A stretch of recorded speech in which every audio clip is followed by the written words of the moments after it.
Capitalism and crime. Nearly all the crimes that are committed result directly or indirectly from class rule, from one class keeping another in subjection. A great majority of the inmates of our prisons owe their conviction to offenses against property.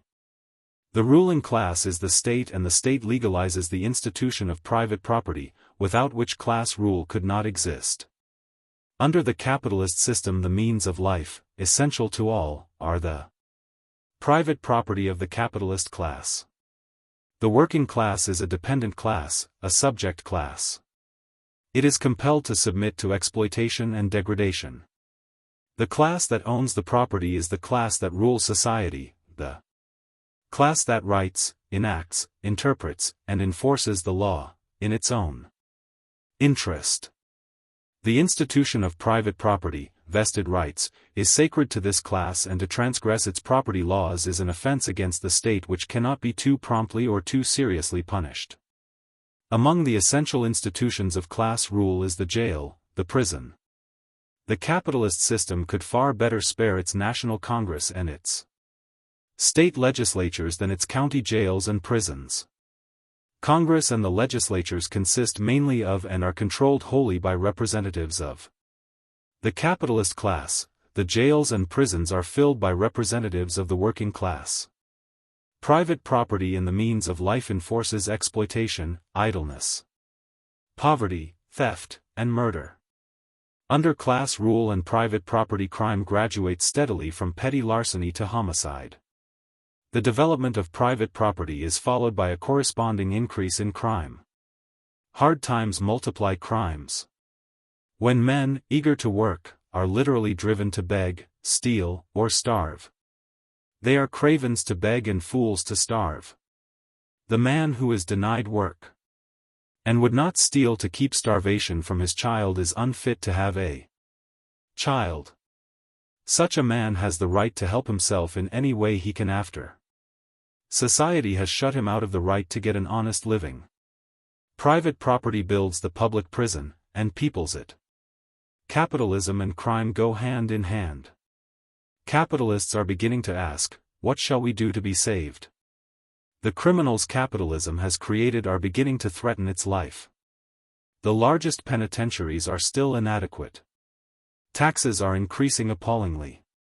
Every city is infested with pickpockets, thieves, burglars, confidence men, all preying on society. They aim to steal, they are prepared to kill. They have nothing to lose and a job to gain. The capitalist state refuses them honest employment, but guarantees them a steady job if they will steal or murder. Most of the efforts to inform criminals and put an end to crime are wasted. Society is now organized as an effectual bar against both. There is but one way to end crime, and that is to abolish class rule and give all men an equal chance to make an honest living. Modern machinery has made this an easy matter. No man need to work more than is good for him, and no normal man will willingly work less. My heart is with the criminals, all of them. It matters not what they are charged with, they are at least human, and no man is more. In a great majority of cases they are the poor, the friendless and homeless, the victims of circumstances they did not create and could not control. I have been close to them and I know them, and I can avouch that if they lived under an honest system and in a decent society, they would be honest and decent men and women instead of pariahs and criminals. These unfortunate victims of class rule become morally diseased. Their moral perceptions are dulled if not destroyed. They deserve 1,000 pities. Society should do most for them because it has done most against them and they have suffered most.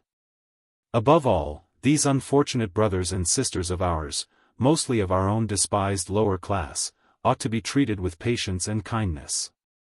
That is the very least consideration the society that is responsible for them can show its hapless derelicts, and if this be denied them, then indeed must the ruling class atone for their downfall with its own callous degeneracy.